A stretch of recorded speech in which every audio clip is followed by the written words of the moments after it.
too much that thing lying around, because it'll be gone, especially if it's skag. Echo and the Bunnymen, Kelly Moon, good to hear that again. Yes. On XFM 104.9. Who are you? I'm Ricky Gervais, who are you? Steve Merchant. Who's that funny little round-headed fellow over Carl Pilkington. Pilky. Pilkers. Well, she ain't called, so mustn't be true.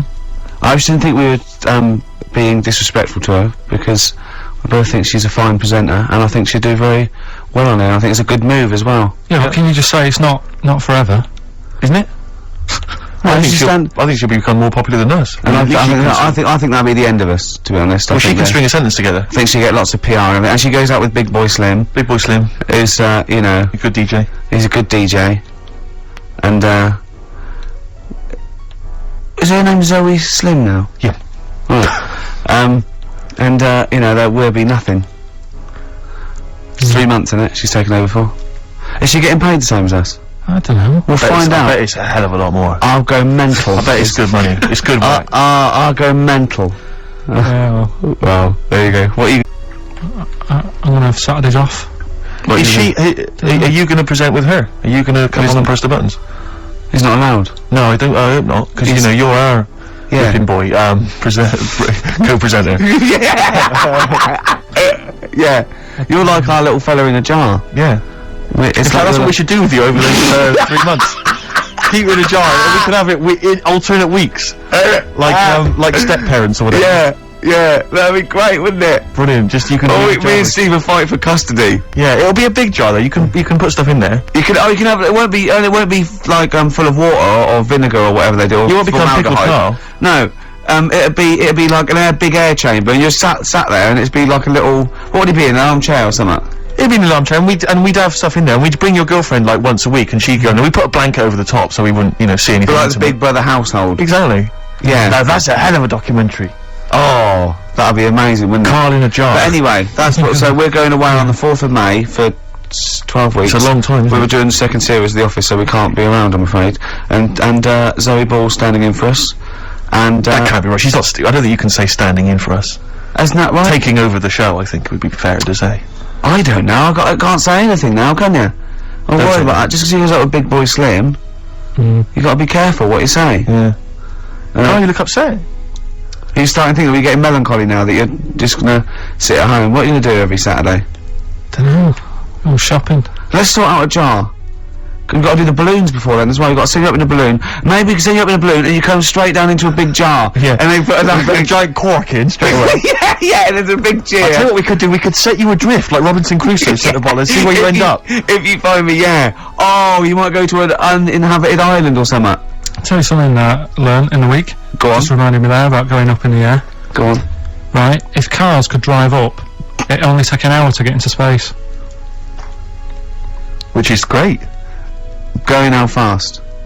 About 50 miles an hour. You just made that up, didn't you? You just guessed that. You just guessed it. You just said about 50. Yeah, see, this is what worries me. If you have a son or a daughter, yeah, age 50, he's gonna be out in the street with a ramp pointing into the sky. Dad, how long do elephants live? About 1,000 years. 1,000 or something. I wouldn't say. Dad, how much can an ant lift? About a quarter of a kilogram, probably. About 2 bags of sugar. If you guess, it's not fact. Yeah. Just because you thought it, that doesn't make it fact. Does anyone know how long it'd take a car going 50 miles an hour? People are phoning in about anything now, Rick. Yeah. We asked them to phone in about the jar thing. Switchboard lit up. It's crazy. You asked them to phone in about, like, you know, something sensible, like Che Guevara, or, you know, the life of Winston Churchill. There's nothing. That is really a demographic sort of snapshot of our fans. Our audience. Ask them about a dead baby without a brain. Oh, yeah. And they're reaching with their phones. They don't mind what their bill is that much. We ask them for, you know, I don't know, great quotes or something from the great philosophers. Nothing. They're just asking them where to buy, meths cheap. Straight on the phone. Oh, do you know the quotes that Ricky gave me last week and I turned them down? Yeah. I got home, girlfriend had a go at me. They don't know you turned him down. What you know is that he said he didn't want to take the book at the end of the show, so I'm not taking it, it's too difficult. I want to go and get a nice one, and go on, so I went home, and Suzanne said, where's the book? She was really looking forward to having a look at it. I said, I gave it him back, I wasn't up for that. And yet, last week I was ill and stuff, I wasn't in the mood for learning. Yeah. So I'm not having it. She goes, this is where you went wrong at school. Oh. She said, this is exactly where you went wrong. She said, you know, you liked infants. You liked, you know, you're colouring in and you're painting stuff. She said, but as soon as it gets to the heavy stuff, you just, you know, you're like a horse with its blinkers on. Yeah. So you just shut yourself away. So I said, no, I could have done it if I wanted to. So anyway, we went and bought a quotations book, so I have got some quotes. Yeah, what's the quotation book you bought? So I was asking him to read Keats and Wilde, Wordsworth, Shakespeare. What did you buy? It's quotes with like Eric and Ernie and that in it. No, but it's still quotes. They're still quotes. The Sesame Street book of quotes. Brilliant. That's still valid. No, it's a starting point. Oh. It's a starting point. Okay. Well, we'll have some quotes. We'll have some of that after We've got a lot more to get through before we've got a bit of new order. Bit of new order. Excellent. New order, here to stay. On XFM 104.9. Someone, I love our listeners, I really do, right? Someone just called in and said it's about putting, he went, hello? Carl answers the phones. And I said, hello? He went, hello? He said, yeah, about putting Carl in a big jar. And Carl went, go on. So the bloke went, well then you could call him Carl Pickleton. And he went, thanks. I love the bothering. I like Carl Pickleton. That's lovely. Right. That's so sweet. He spent 50p to tell you that, and you were worried. You just saw you going up in a balloon and landing in a jar again, didn't you? What have you gone through yet? You've had nothing but good feedback from this show now, and now you're just getting all worried, aren't you? Heat magazine say you're a genius. You got your picture in that Extracts magazine with a little round head. You have Jaffa cakes. I gave him a £5 the other week to buy biscuits. He's having the time of his life. Yeah. This is his best day. This must be your best 2 hours of the week. I enjoy it, yeah. It's alright sometimes. Yeah? What's better regular than this for you? What's a better 2 hours a week? Sleep doesn't count. Actually, you're probably right, it might be this. Yeah? Yeah. Or, that 24 thing's good. Probably worth mentioning Suzanne. Yeah, your girlfriend. Yeah, well that goes without saying, doesn't it? Oh, he's done it, he's pulled it round. He's pulled it round, he's a charmer. If you could come in and sit in the corner, then yeah, it would be the best time ever. That's pretty sweet, actually. Oh. She's not even in London at the moment. Oh, so you won't have to say that. Yeah. You have to say it, and you did anyway. Yeah, that's lovely. She might be listening, so. Yeah, it's Sky Digital, there's always that. There's always that danger. Yeah. Anyway, Steve, over to you. I just was because I've had an exciting week, relatively speaking, Rick, because instead of just spending it all with you, sat in a little room, as is our way, I've been doing some acting this week, as you know. I know. And I don't normally act, but I, basically there's some people at the BBC who are making a comedy pilot, kind of comedy TV show, and, you know, and I auditioned for it, and the role was to play a sort of freaky-looking, sort of lanky geek, you know, and I don't want to say... How did you beat off? I don't want to sound arrogant, Rick, but they gave me the job on the spot. You know, so it was like, you know, obviously, you know, because I'm not a bad actor, I'm not as good as Rick, but I'm, you know... What is it? I play a really tall guy, like a sort of... That's the part, though, isn't it? About, you've got a beard. I'm a character who's 6'7" tall, and I'm trying to win the world's tallest man. That's it, yeah. But there's always a man that beats me every year because he's slightly taller. But this year, I think for some reason, because I've been training, I can beat him. That's the conceit. Sally Phillips, I don't know if you know Sally Phillips, she's a very good comedy writer and actress, and she's written it. So it was good fun, and so we went down there, and it was good and everything. It was, you know, a little trailer and everything. It was like the proper deal. It was really good. And the problem was yesterday, I had to dance. One of the sequences had me dancing. Now, as you know, I think I'm a pretty groovy dancer. I'm a bit of a mover. Yeah. And I have to tell you this, Rick. Do you have anyone's eye out with your album? I have come to some serious realizations about my dancing. Really? I was moving around like a Shire horse dancing. Really? It was terrible. I was just like quick, and they had this choreographer trying to show me some moves, and it was just... He was just like crying by the end of it. It was they were yeah. It was so bad, but the worst thing about it is, today, my whole body is ravaged with pain and agony. I'm utterly devastated by the agony of it. Trying to get down the stairs this morning, I swear to God, I looked like Thor Hurd. Trying to hobble down, it was mad. I was like I'd had several hip replacements. I was like, I had to go down at an angle, going down the stairs. It was ludicrous, and I was really worried. Suddenly I'm thinking, because I thought I was pretty fit and pretty groovy and everything, and I had been discussing with this mate of mine, my housemate, that we should maybe start doing some exercise, because I'm putting on a little bit of weight, right? He's quite a thin, tall guy. He has a belly. I don't know how to summarise it. Have you ever seen the film Junior with Arnold Schwarzenegger? Yeah. It looks like that. Really? It's slightly grotesque. So the two of us were so we decided that we were going to do some exercise together, right? This is what we're going to do. Each morning we were going to get up, we were going to exercise together. That won't happen. Right, well, no, but wait, Rick, you see, you're wrong, because a couple of days ago I said to him, listen, what we should do is get one of those, like, health videos, you know, those kind of training videos, what they called, like, I don't know, they might have an aerobics thing, or a sort of hour-long workout. And I said to him, get one of the ones that's hosted by, like, Pauline Quirk, Elle Macpherson, or Cindy Crawford, you know, someone like that, someone sexy, right? So, I swear to God, we went down this morning, we put it on, right? Just want you to picture this scene, right? It's me and my mate in our shorts, right? 9 o'clock in the morning, working out. You didn't actually do it. To Helen from Big Brother's video, right? It was the cheapest one, Steve, you told me. Thanks very much, mate. We saw that advertised as well. Working out, right? And the two of us in our shorts, she's there, like, you know, she's the closest there is to a living Homer Simpson, right? Shouting out and stuff. I just wanted to be reassured, Rick. There's nothing gay about that, is there? There's nothing a touch kind of fruity about that image. No, I mean, the ones you do avoid would be sort of Liza Minnelli workout. Cher. Graham Norton, obviously. Yeah.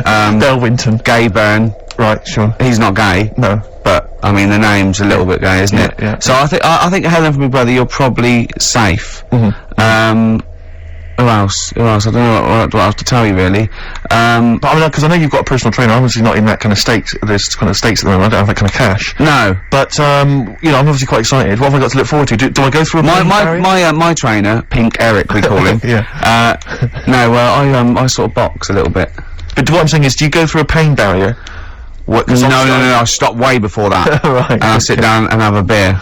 Right. There's no point in going through pain, because it'll just put you off. Sure. So, if you start feeling any sort of pain, or any, breathlessness, or any aches, sit down immediately. Now, is it right that he's worked out a special routine for you where you don't have to get up? Yeah, well, he actually said, I remember I got my food diary, and he was looking at it, and I could see he sort of feared it. He feared taking on this challenge. And this is a true quote. At one point, he said, right, okay, cut cheese down to 5 times a week then. I must have haggled from 4. Cheese down to 5 times a week. And it's sort of like, I'm my own worst enemy. Because if I cut out cheese and beer, I would just lose weight. Like, it would drop off me in a month. So what I'm doing, I'm fighting it all the time. I haven't changed my sort of eating and drinking habits, but I now work out 3 times a week. It is an uphill struggle, Steve. Yeah, of course. It's just so you're just keeping it an even keel. I know. Well, yeah. So I can live longer to eat more cheese and beer. Do you exercise, Carl? Do you do any exercise whatsoever? I used to go to a gym in town, but it wasn't the sort of the hard work of doing the the stuff. It was just like, it was like 60 quid a month. Yeah. I thought, well, crazy, isn't it? That's not good. So I just go out of my way to sort of walk everywhere. Do you know what I mean? Instead of jumping on a bus, like a nice day like today, walking to work, or run up the stairs. You're skinny though. You run up the stairs. What? You're really skinny though. No, but I do eat a lot of like crappy food. So I reckon. I mean, what do they say? When you get to 30, it all just you go mental, don't you? Yeah, they say that, play record. That's the philosophers, isn't it? When you get to 30, you go mental. No, Descartes. Yeah, I think so, no. Play record. Better Bowie? Oh, yeah, I brought this in. You'll love this, Steve. Oh, you know this, I think, I'm sure. This is, a great Bowie track off Aladdin Sane, one of my favourite albums. And this is Lady Grinning Soul. It's beautiful. Glad to join, boy. Silent Sign on XFM 104.9. I'm Ricky Gervais. You can do your own. Oh, right, okay, my name's Steve Merchant. Yeah, Carl. I'm Carl. Yeah, exactly. You've not lost interest, have you, Rick?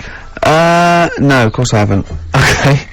Go on. It's silly to, I've said it once, I was a bit bored with just saying your names. Okay. I don't mind saying mine, because I'm sort of interested in that. Yeah, sure. But the other ones are sort of more of a chore. Do you know what I mean? There's nothing in it for me. Yes, there's no actual I'd rather not mention either of you. Okay. So, if you want to do it, from now on. Yeah. Okay? Yeah.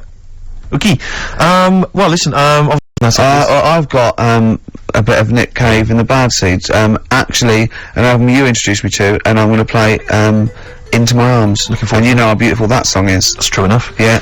But I was talking about this little bit of acting I was doing yesterday, and not wishing to be disrespectful to anyone that was involved, but there was, obviously some extras or supporting artists, as I believe they're known, and, you know, all good lovely people, really putting the effort in, doing good work and everything, but there's this one guy I stood next to, and, you know, he's quite a tall guy, not quite as tall as me, but tall guy, yeah, quite a good looking bloke or whatever, and, I just sat there, and he obviously gets quite boring, because there's a lot of just hanging around and people waiting and stuff, fixing lights. I just stood next to him, and he just went, oh, he was looking for something to say to me, obviously, and he went, looking forward to the new Guns N' Roses album?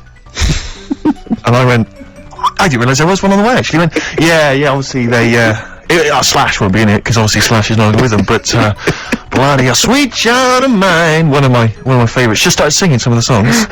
I went, okay, great. Without irony, I assume. Without irony. He's just wanted to get onto a discussion of Guns N' Roses, but I'll tell you this, he did not look like a rocker in any way. He looked like a bloke who would work in sort of an accountancy, agency, or Barclays, behind the counter, something like that. Very well scrubbed, well groomed. So there's nothing wrong with Barclays or the people who work therein. That's true, though. Okay. So he goes, yeah, I mean, I got into them with Appetite for Destruction, the classic first album, but I even, you know, I enjoyed the Spaghetti Incident as well, and I like all of them. Yeah. And I'm like, right, okay.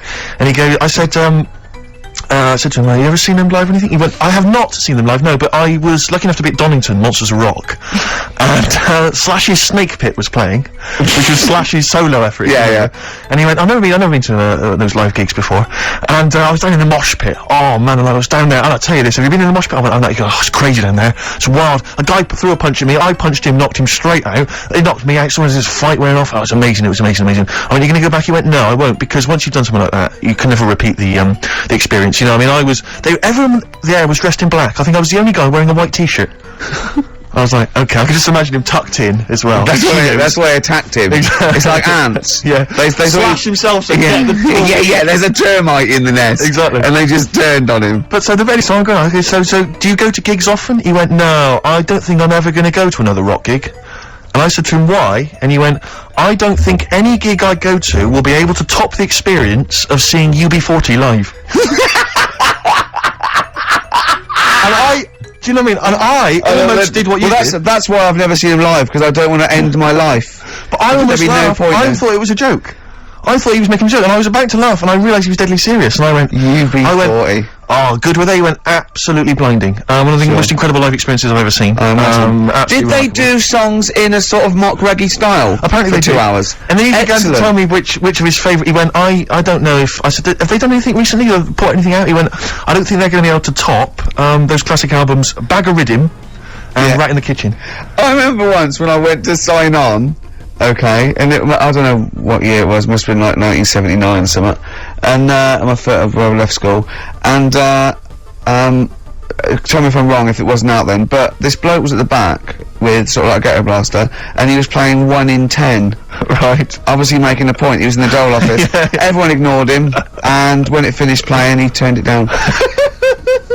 And he took a number and queued. The days when they were a protest. When was that? What year was that? What year did I... someone can pinpoint that for me. Phone in. 08700 800 1234. I know it had just come out. But what was amazing is when he said that about UB40 being the best live experience I've ever seen, it was one of those moments where you thought, I never thought I'd hear someone say that. Yeah. Do you know what I mean? I don't know why that... I can't understand what kind of person you are. I suddenly realised at that moment there was such a chasm between us. Is there anyone out there whose favourite band is UB40? Red Wine, maybe. UB40, yeah. Oh, they're a great bunch of blokes though. You see them, they crack me up when I see them interviewed. They're really funny. But once you've heard one, that's pretty much it, isn't it? Absolutely. I imagine. I mean, I don't know. Maybe I'm a Philistine. Maybe there's some hidden depths to them that we don't understand. Maybe some great tracks that you could if you're a big fan. Well, I'm never going to go and see him because... why? No. Why sort of like top your experiences? Exactly. You know, because you never get better it. When I know I'm definitely dying, I'm gonna go. You'll summon them to play for you. Get me Labour of Love live. Do Right in the Kitchen now. This is a little bit of a treat, but I thought I would chime in with Rick. From The Cure's Greatest Hits, this was this double CD that they brought out recently, including 18 acoustic versions of their greatest hits. Yeah. And this is the acoustic version. What have you gone for? I've gone for, glad you've asked, Just Like Heaven. Wise choice. XFM 104.9. Lovely, that one. Brilliant, isn't it? The acoustic version of Just Like Heaven from The Cure's double CD I'm loving it. collection. Now, again, I broke the rules in the week. I met up with Carl. I had lunch with him. And we were chatting. and having a cup of tea, and it got onto one of Carl's favourite programmes, was the Tales of the Unexpected. Ah, of course. And all I can think is that he's probably the only person in Britain where they were unexpected. I mean, to him, when that twist came in, and you go, gee, I can't... Yeah. Oh, God. Can't believe So it was the tree that did it. I mean, it's probably the only... And we were telling all these stories of horror, and he liked horror stories. And I told him this story, and I don't know if this had come across the radio, but I told him this story. It was a short. It was a horror short. This was a film you saw, was it? Yeah, yeah. And what it was, it started off just, there'd been a car crash. You see, it's a horrendous wreck.